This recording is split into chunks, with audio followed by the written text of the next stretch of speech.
Good afternoon, class. So today is 14th of July, and we will have to cover the current affairs of today. So the first news is related to, I think straight away we will jump on to the articles.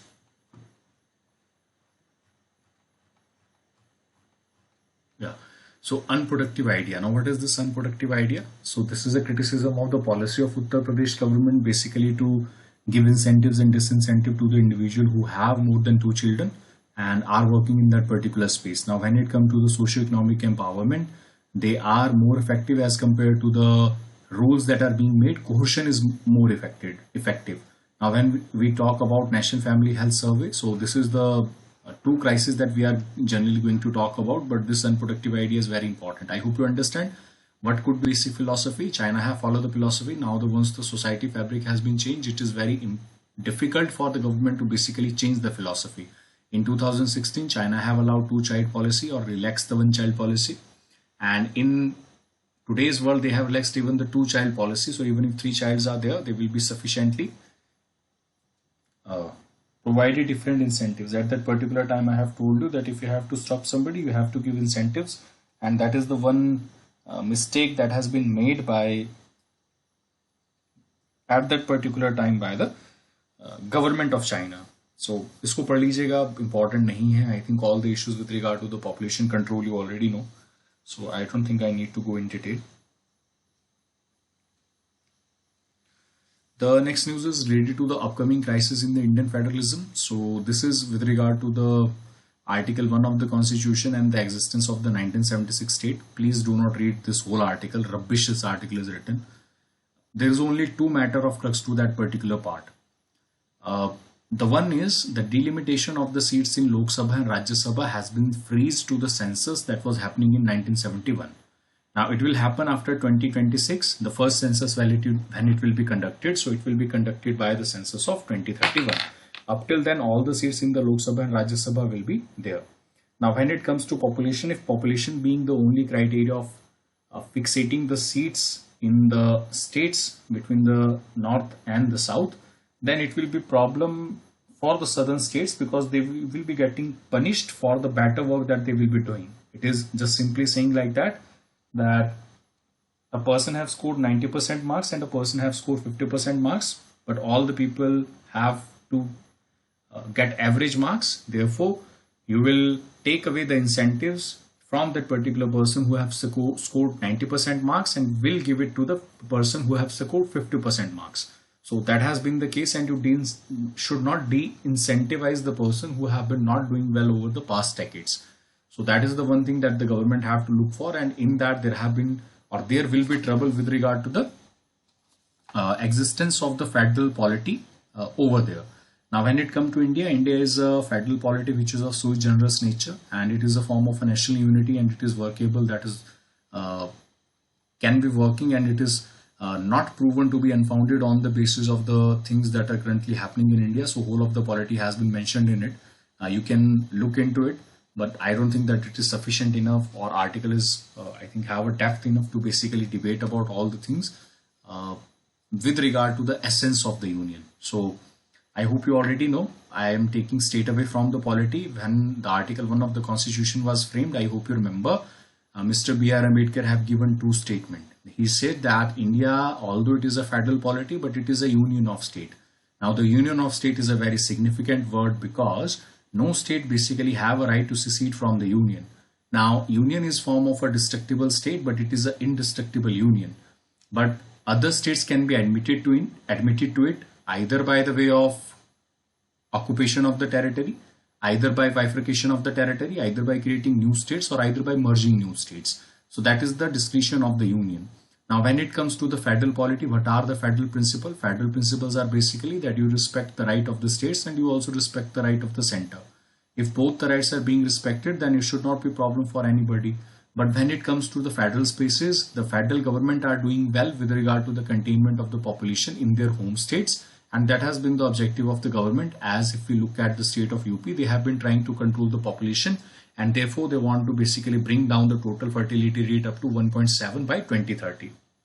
Now, why UP is doing it?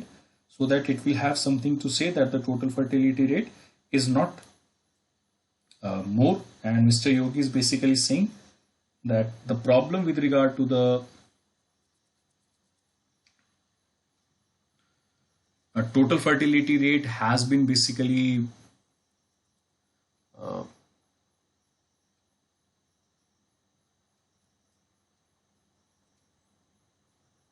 leading to the hampering of the development activities, but I do not understand how it is leading to basically the hampering of the development activities when majority of your economy is coming from the consumption expenditure. So it is very hard or difficult to understand that, but as far as they are saying, the objective has been to basically contain the population. Now, please remember, population is the sole criteria that is basically used to ascertain that how much amount of seats will be allocated to a particular state in Lok Sabha and Rajya Sabha. And in that, UP has been the most or the biggest state among the states of the union.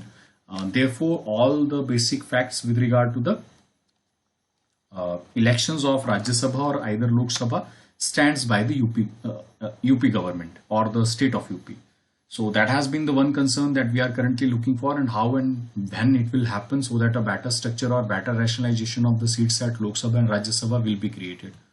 So Indian structure should not give a feeling to the southern state, a feeling of alienation, because the feeling of alienation will basically lead to the complaints from the people, and this complaint from the people will directly turn into different kind of problem over the time whenever there is a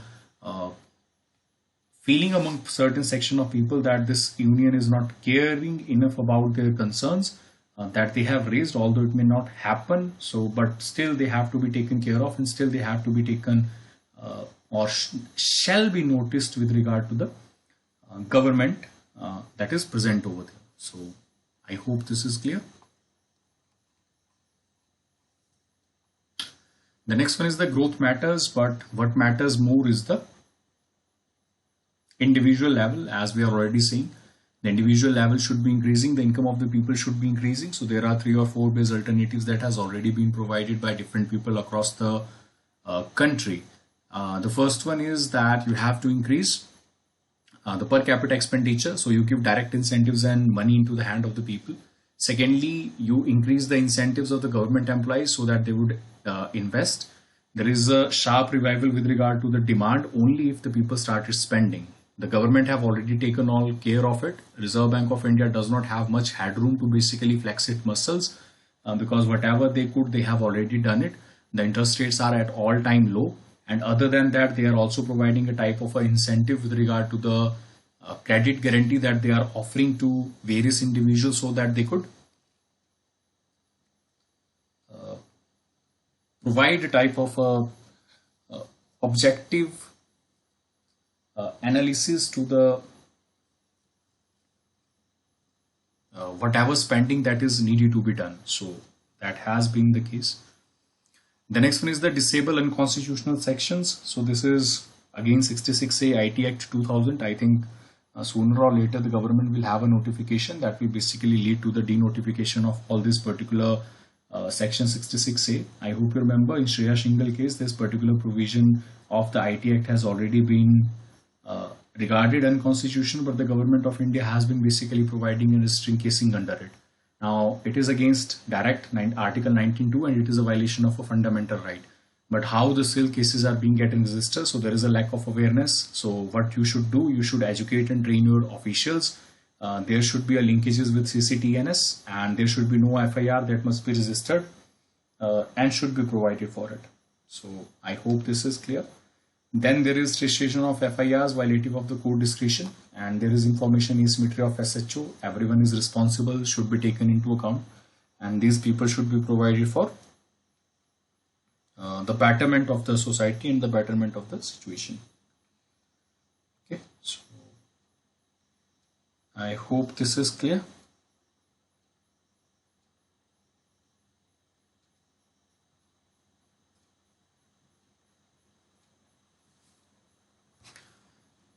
The next news is related to India to display relics of Saint Ketevan. So Saint Ketevan is has been buried at Saint Augustine Church, Goa, and she was a 400-year-old woman who have been murdered in Iran, and relics has been found in Goa. They will be given back to Georgia. Earlier, this is a type of a bond homing that have existed between India and the nation of Georgia, as we are looking for the central list to basically the new area where we can perform and we can perform good. So that has been the case where we are performing upon. So I hope this is clear.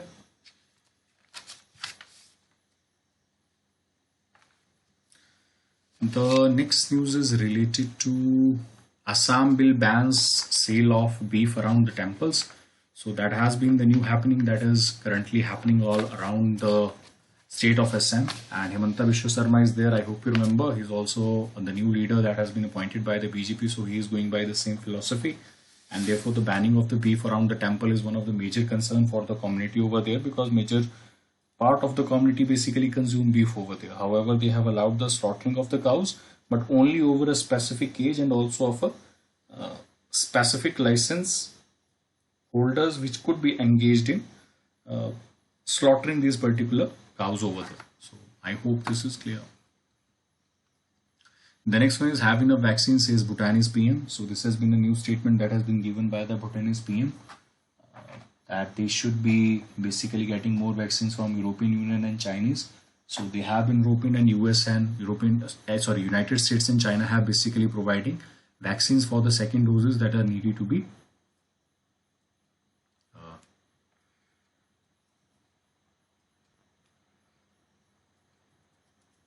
provided for the safety of the people of Bhutan. Please remember, India have earlier promised, but as the situation in the domestic territory deteriorates, so therefore India was not able to provide the facility, and in the backdrop of it, the government have basically sought help, although the India's hand has already been involved in that, but still they have been able to get the facilities from the outside. The next one is Deoba becomes Nepal PM for the 5th time. Supreme Court offers don't want to fight inside cities. This has been said by Taliban, but of course you know that this organization is sooner or later going to change its stance and they will run over whole of the Afghanistan. You can read this on your own. Kathmandu impasse and Deoba, how he became Nepal PM for the 5th time. And please remember, Sher Bahadur Deoba is more closer to India in comparison to KP Oli. So that is a good news for India as of now. The next one is the high fuel prices. They are threatening the recovery as of now. This is a statement that has been said by RBI, and RBI has said that the prospect of the economy to grow at a faster pace will be a burden on the consumers, and there will be while taxes that are there will be issues that will be there. If the taxes are not cut, they are being the burden on the poor, and it will happen, I think, in a difficult manner with regard to the issues and the things that are needed to be maintained by the Reserve Bank of India for the development. The next one is the India trade with China soared 62% in first half of the economy. So 62% increase has been seen over the last year. So last year also was a pandemic year, so all the things were suspended also.